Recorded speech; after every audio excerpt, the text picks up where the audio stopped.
இந்த உழைக்கும் வர்க்கத்திற்கு உழைப்பின் உரிமை என்றால் என்னவென்று முதலில் தெரிய வேண்டும்.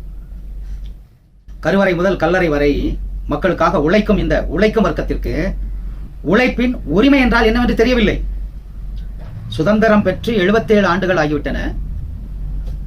ஆனால் இன்று வரை இந்தியாவில் கல்வியில் முதன்மை மாநிலம் என்று நாம் மார்தட்டிக் கொள்கிறோம். ஆனால் இந்த உழைக்கும் வர்க்கத்திற்கு உழைப்பின் உரிமை என்றால் என்னவென்று தெரியவில்லை. இந்த உழைப்பின் உரிமையை யார் தருகிறார்கள் என்று தெரியவில்லை. அது எங்கு இருக்கிறது என்று தெரியவில்லை. அதை எப்படி வாங்குவது என்று தெரியவில்லை. இதற்கு யார் காரணம்?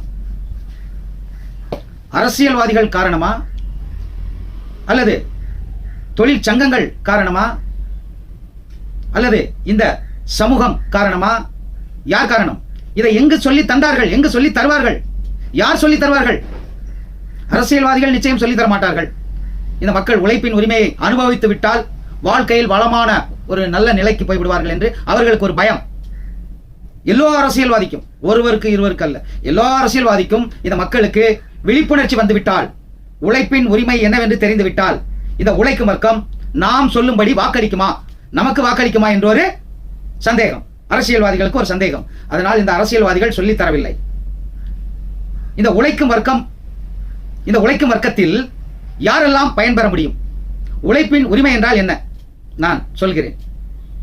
ஒரு காலத்தில் எனக்கே தெரியாமல் தான் இருந்தது. உழைப்பின் உரிமை என்றால் என்னவென்று தெரியாமல் இருந்தது. குறிப்பாக நாம் ஒரு முதலாளி இடத்தில் வேலை செய்கிறோம். ஒரு 1000 ரூபாய் சம்பளம் நிர்ணயம் பண்ணி ஒரு 1000 ரூபாய் தர. அந்த 1000 ரூபாய் அவரு நமக்கு தர்றது ஊதியம், கூலி, சம்பளம், எப்படி வேண்டுமானாலும் வைத்துக் கொள்ளுங்கள். ஆனால் இந்த 1000 ரூபாயை எடுத்து சென்று நாம் நமது குடும்பத்திற்காக செலவிடும் போது நாம் அரசாங்கத்திற்கு செலுத்துவது வரி. இந்த உழைக்கும் வர்க்கம் செலுத்தும் இந்த வரி பணத்தில் இந்த உழைக்கும் வர்க்கம் வாங்கும் ஒவ்வொரு பொருளிலும் ஒவ்வொரு விதமான வரி கட்டி வாங்குகிறோம். அந்த வரி பணத்தில் இருந்து அரசாங்கம் தொழிலாளர் துறை என்று ஒன்றை வைத்துள்ளது. அந்த தொழிலாளர் துறை என்ற துறையில் இன்று வரை 18 வாரியங்கள் உள்ளன.